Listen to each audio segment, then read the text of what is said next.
Master on board. I've been around in the restaurant business, I guess, since '86. So I was about 16, 17 years old. So about 26 years now. Certified sommelier since '95. Worked in Tuscany for a couple of years, making wine at Castello Sublet, just outside the Chianti Classical region. And I had my own restaurant back home, which is part of the slow food movement. So my big passion is food, but wine goes along with food. So those of you that met me at your table or in the wine tastings, very unpretentious when it comes to wine. I love knowing as much as I can about it, but at the end of the day, you just want to have fun with it and just enjoy yourself with your food and wine. And I always tell people, you know, drink what you like, eat what you like. We just understand different pairings do match differently with different wines. So today we're going to try real champagne from Maurice Chandon. We're going to have Villa Maria Sauvignon Blanc.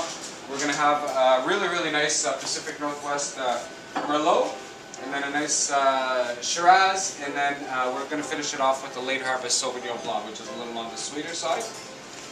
Excuse me. On your table, I put what I call a control-alt-delete glass. So in between your smelling and tasting, just give it a little whiff, and it's going to kind of reset your nasal passage for the next scent. And coffee is a really good way to do it. It just kind of clears it out really quickly.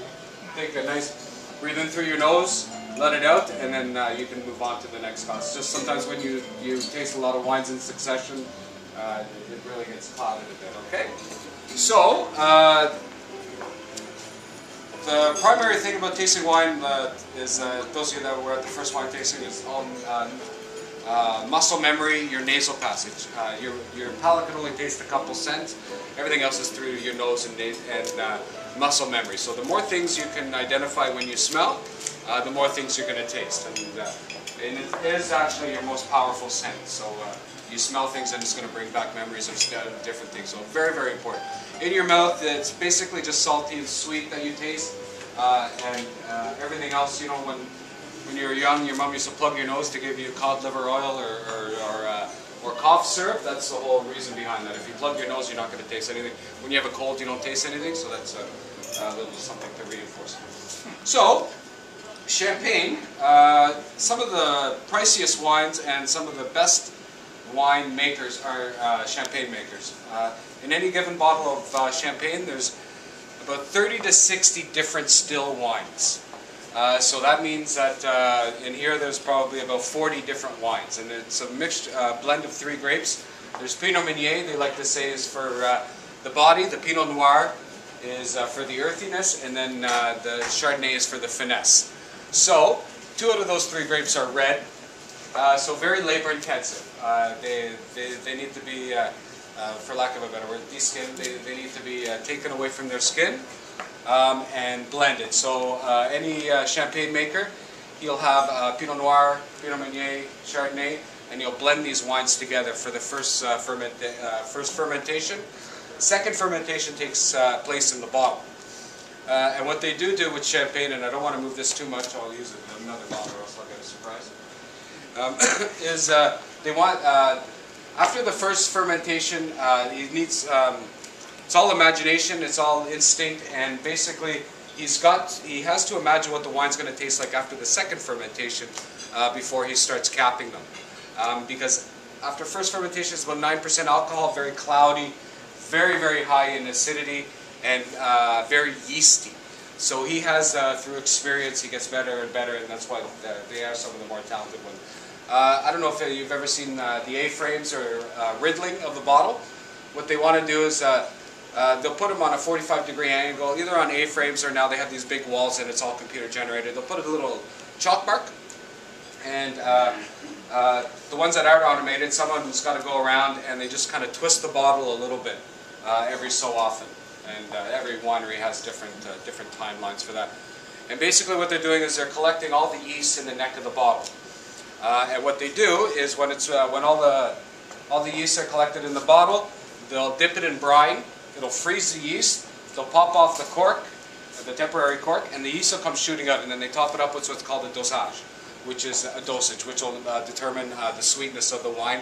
More often than not, it's especially the brutes, there's not a lot of sugar in there, but basically they're topping it up.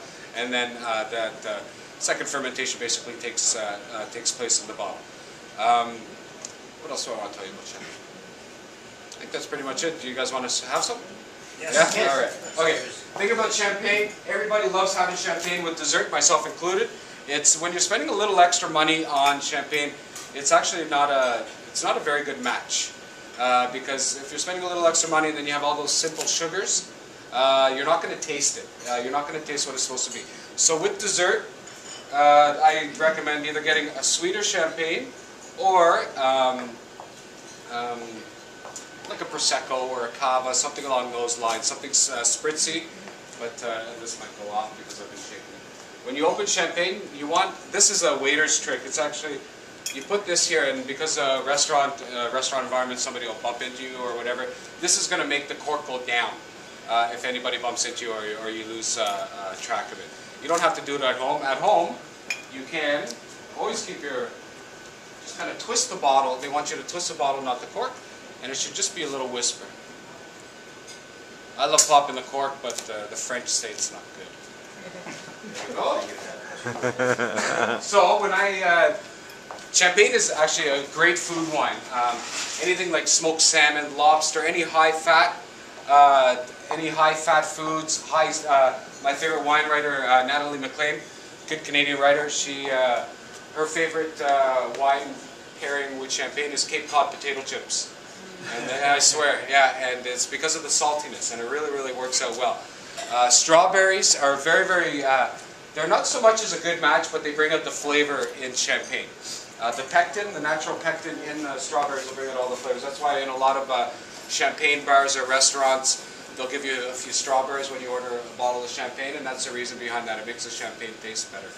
I have 2 rules of thumb when drinking champagne with dessert. I never spend more money on the bottle of champagne than I do the cake. And I never drink champagne with dessert unless someone else is buying. So those are my 2 rules of thumb when it comes to champagne. Lobster is a really, really good, the whole reasoning behind that is match luxurious with luxurious. So you have drawn butter with the big, thick flavor of the lobster, and then you kind of cut through the fat with the acidity of the champagne.